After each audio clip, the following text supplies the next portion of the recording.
Գյորջյան Կասկադ 60 ամիս փուլային վճարում բազմաթիվ առավելություններ։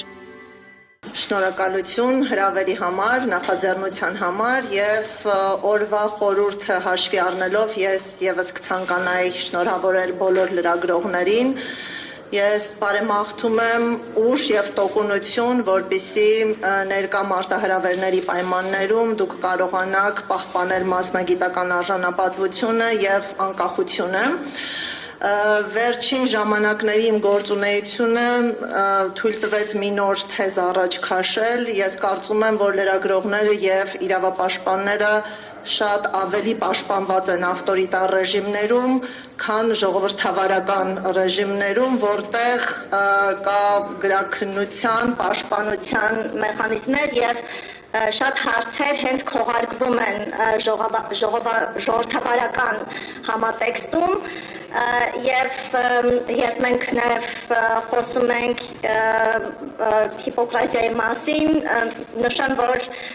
ներկա աշխարհաքաղաքական պայմաններում կարծես թե օրակարգերից դուրս են մնում հարցեր, որ բացած թեմաներ, որտեղ հուսադրող գործունեություն են ծավալում թե լրագրողները, թե իրավաբանները, քանի որ դրանց մասին խոսելը ուղղակի քաղաքական անհարմարավետություն է պատճառում բոլոր կողմերին եւ կարծում եմ, որ հատուկ պաշտպանության են արժանի հենց այս խնդիրներով զբաղվող լրագրողներն ու իրավապաշտպանները։ Հայաստանյան մարդու իրավունքների խնդիրներին զուգահեռ մենք պետք է արձանագրենք, որ խախտվում են հայերի իրավունքները նաեւ օտարերկրյա տարածքներում, բայց այս խնդիրներին երևի թե չանդրադառնանք, եթե դրանք մոտիվացված չլինեին հայերի էթնիկ պատկանելիությամբ կամ հենց քաղաքացիությամբ։ Այս պահին Ադրբեջանում պահվում են գերիներ, որոնց նկատմամբ խախտումները արդար դատաքննության, անձնական ազատության եւ այլն հենց պայմանավորված են էթնիկ հայ լինելու, Հայաստանի Հանրապետության քաղաքացի լինելու եւ հակամարտող պետության հետ առնչություն ունենալու կամ խնդրի հետ առնչություն ունենալու հետ եւ արգելված պատանդային քաղաքականությունը, դիվանագիտությունը դարձել է լծակ, որը օգտագործվում է հենց այս խմբի դեմ եւ միջպետական հարթության մեջ այս անձանց պատանդ պահելով լրացուցիչ լծակներ են գործադրվում քաղաքական պահանջների բավարարում ակնկալելու համար։ Եթե անդրադառնանք զուտ թվակազմի եւ միջադեպերին, կան մարդիկ, որոնք պահվում են դեռևս 2020 թվականից, այստեղ կարող ենք արձանագրել, որ 20 թվականի նոյեմբերի 9-ի հայտարարությունը թեև ուներ կարգավորում, կային հանձնառու կողմեր, խնդիրը շատ հստակ հասցեավորված էր, սակայն այս հանձնառությունը եւս խախտված է եւ մենք ունենք անձինք, որոնք պահվում են 2023 թվականից ի վեր, երբ դրան հաջորդող ժամանակահատվածներում նախագծվել են եւ նախաստորագրվել են փաստաթղթեր, որոնք արձանագրում են խաղաղության գոյությունը, բայց անգամ այդ հռչակված իրավիճակում մենք չունենք փոփոխություն եւ մարդասիրական խնդիրները, ինչպիսիք գերիների ազատ արձակումն է կամ անհայտ կորածների, բռնի անհետացածների ճակատագրի պարզումը դեռևս շարունակում են մնալ չհասցեավորված եւ մենք չենք դիտարկում համատեղ ջանքեր, որոնք կարող էին շատ արագ լուծումներ տալ այդ խնդիրներին։ Վերադարձի իրավունքը ռազմագերիների շատ ուժեղ կանոնակարգված է, ավելին դրա չկատարումը պատերազմական հանցագործություն է, բայց այս պարտականությունը չի իրացվում եւ փոխարենը մենք տեսանք, որ արհեստական իրավական հիմքեր են ստեղծվում կամայական ազատազրկումը արդարացնելու համար, այդ արհեստական հիմքերը դատավճիռներն էին, որոնք կայացվեցին 2026 թվականի փետրվարին, ընդ որում մենք երկու գործով ունեցանք դատավճիռներ, 15-ի դատավարությամբ եւ Ռուբեն Վարդանյանի եւ այս պահին Արցախի ռազմաքաղաքական ղեկավարների առնչությամբ կան դատավճիռներ, մենք կարծում ենք, որ պատահականություն չէր նաև դատավճիռների հրապարակայնացման օրերի ընտրությունը, փետրվարյան հայտնի իրադարձություններին զուգահեռ դրանք հրապարակայնացվեցին եւ Ադրբեջանի քաղաքական գործիչներն էլ չխորշեցին ուղիղ կապեր ցուցադրելու այսպես կոչված Խոջալույի ցեղասպանության հետ եւ սեփական հասարակությանը սա մատուցեցին որպես նվեր այդ իրադարձությունները հիշելու համար եւ այս դատավճիռները թեև կան եւ նաեւ ըստ ադրբեջանական մամուլի մտել են ուժի մեջ, առ այսօր դրանք տրամադրված չեն ամբաստանյալներին եւ իրականացվում է կեղծ բեմականացված այսպես կոչված դատավարություն, բայց անգամ այդ երկրի իշխանությունները արդյունքը այդ դատավարությունների հրաժարվում են տրամադրել հասցեատերերին եւ կարծես թե չկան մեխանիզմներ, որոնք կարող են ապահովել այս տարական մարդկային իրավունքի իրացումը մենք որոշակի հաջողություններ կարողացանք այս մի փոքր տեխնիկական խնդրում արձանագրել մարդու իրավունքների եվրոպական դատարանի ներգրավվածությամբ, քանի որ դատարանին տեղեկացրել էինք, որ նաև դատավճիռները չեն տրամադրվում, ինչը խոչընդոտում է նաև միջազգային բողոքարկման իրավունքի իրացմանը եւ ադրբեջանական կողմն էլ միջնորդություն էր ներկայացրել, խնդրելով վերացնել պաշտպանիչ միջոցները բոլոր հայերի նկատմամբ այս քննարկումների համատեքստում ապրիլին ընդունվեց նոր որոշում, որը վերահաստատեց, որ Բաքվում գտնվող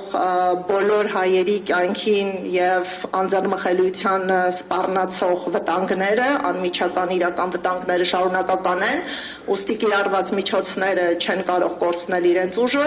եւ սահմանվեց հաշվետվության տրամադրման նոր վերջնաժամկետ, որը 2026 թվականի օգոստոսն է։ Մեզ համար կարևոր էր, որ դատարանը ուղղակիորեն պահանջեց, որպիսի դատարանին ադրբեջանական կողմը տրամադրի բոլոր դատավճիռները, սրա միջոցով մենք կարող ենք հասանելիություն ունենալ այդ շինծու դատավարությունների արդյունքում ծնված ձևական դատական ակտերին, ծանոթանալ դրանց բովանդակությանը եւ ավելի արդյունավետ կերպով մերժել, հերքել այդ դատավարությունները։ 19 հայերը գտնվում են լիարժեք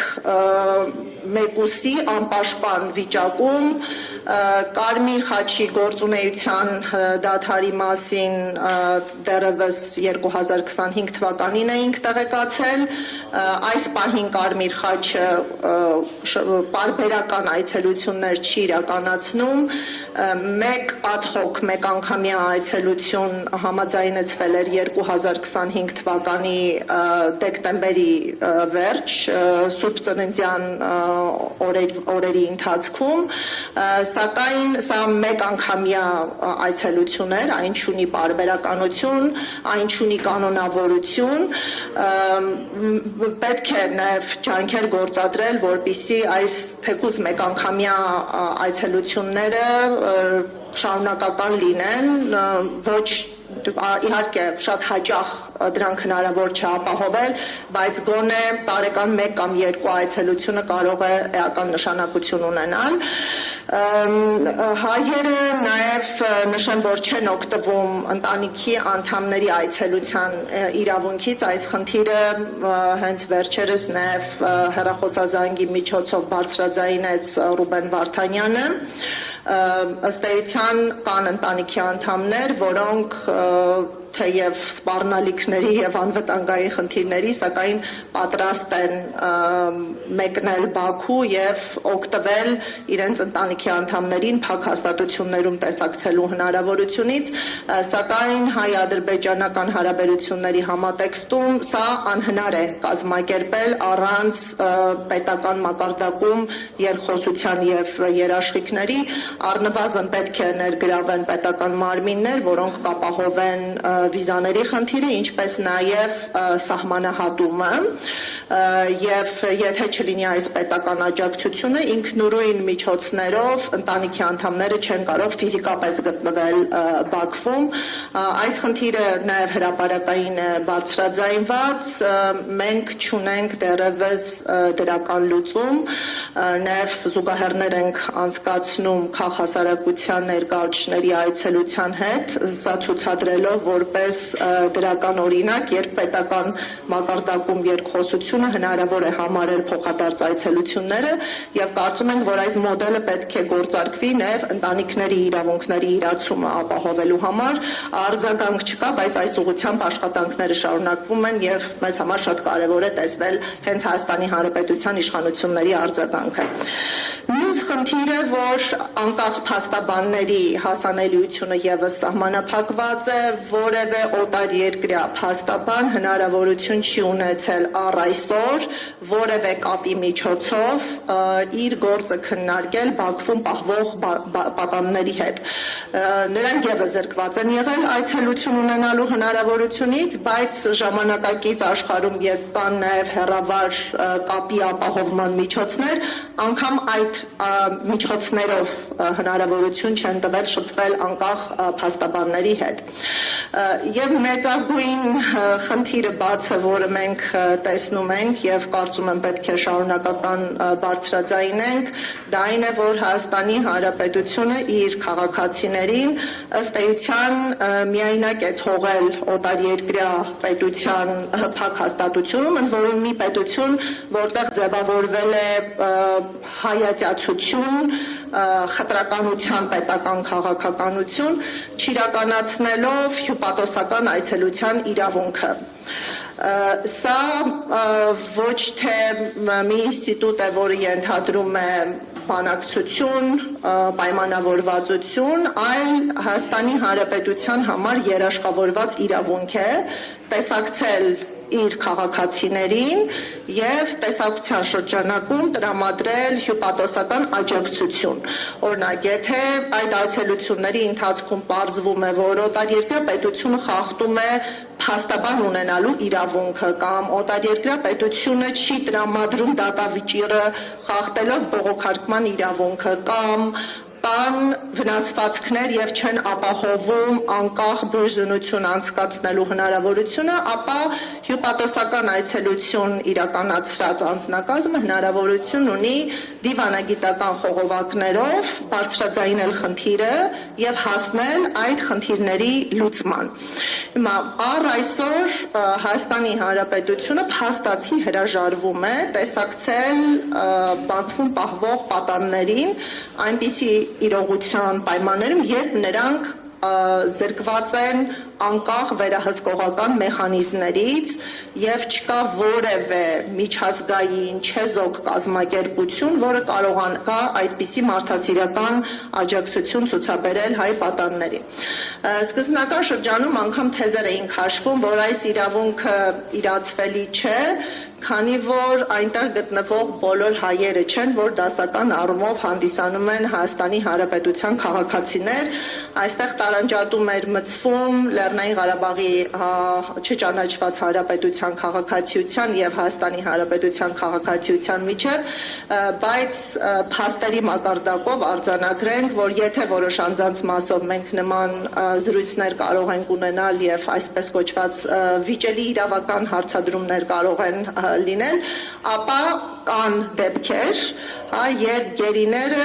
եղել են միմիայն ՀՀ քաղաքացիներ, մշտապես բնակվել են Հայաստանի Հանրապետությունում, երբեք Արցախի Հանրապետության քաղաքացիություն չեն ունեցել։ Օրինակ, Լյուդվիգ Մկրտչյանը, որը այս պահին էլ գտնվում է Ադրբեջանում, ով հանդիսանում է մեր վստահորդը, բացառապես Հայաստանի Հանրապետության քաղաքացի է եւ չկա երկրորդ կարծիք, որ այն նա կարող է լինել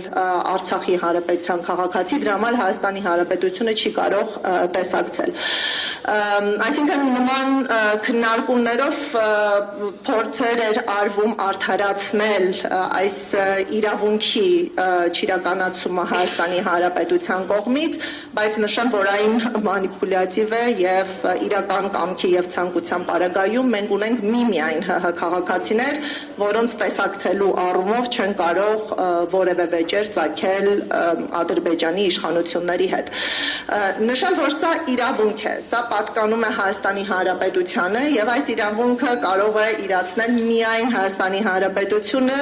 սուվերեն որոշումներ կայացնելու միջոցով եւ այս իրավունքը կարելի է իրացնել ինչպես անմիջական, այնպես էլ միջնորդավորված, օրինակ դիվանագիտական հարաբերությունների բացակայության պարագայում Հայաստանի Հանրապետությունը իր այս իրավունքը միջնորդավորված կարող է իրականացնել Բաքվում, Ադրբեջանում հավատարմագրված այլ պետության հյուպատոսական ծառայությունների միջոցով, ընդ որում ես եւ իմ գործընկերները նաեւ մասնագիտական լսարաններում ներկայացրել ենք միջազգային փորձը, թե որ երկրները ինչպիսի կոնֆլիկտի պայմաններում կարողացել են այս իրավունքը ապահովել իրենց քաղաքացիների միջոցով այլ չեզոք երկրների ներգրավվածությամբ, որպես այդպիսին մենք ընկալել ենք Շվեյցարիայի համադաշնությանը, սկանդինավյան երկրներին, ավելին դիմել ենք պաշտոնապես, ստացել ենք դրական պատասխան, որ նրանք պատրաստ են հանձնառել այս այցելությունները պայմանով, որ Հայաստանի Հանրապետությունը օգտվի իր սուվերեն իրավունքից։ Առ այսօր մենք չենք տեսնում, որ այս իրավունքը իրացված է եւ որպես ՀՀ քաղաքացի նաեւ չունենք բացատրություն, թե ինչու Հայաստանի Հանրապետությունը չպետք է ցանկանա տեսակցել խիստ խոցելի վիճակում գտնվող իր քաղաքացուն եւ քաղաքացի պետության հարթության մեջ ինչպիսի լեգիտիմ իրավաչափ պատճառաբանություններ կարելի է ներկայացնել։ Չչարաշահելով ժամանակը ուղղակի նշեմ, որ պետությունը հասկանալի է, որ 26 թվականի փետրվարյան դատավճիռների առնչությամբ չի իրականացնելու որևէ միջազգային գործընթաց, որը կկարողանար միջազգայինորեն ապալեգիտիմացնել, չեզոքացնել ադրբեջանական դատավարությունների իրավաքաղաքական հետևանքները, սակայն դրականն այն է, որ ընտանիքները պատրաստ են կրել այս բեռը, պատասխանատվությունը եւ թեև Բաքվում կան խոցելի վիճակում գտնվող ազգականներ, ընտանիքի անդամներ, նրանք հետամուտ են լինելու նաեւ իրավական պայքարի ուղուն։ Շնորհակալ եմ։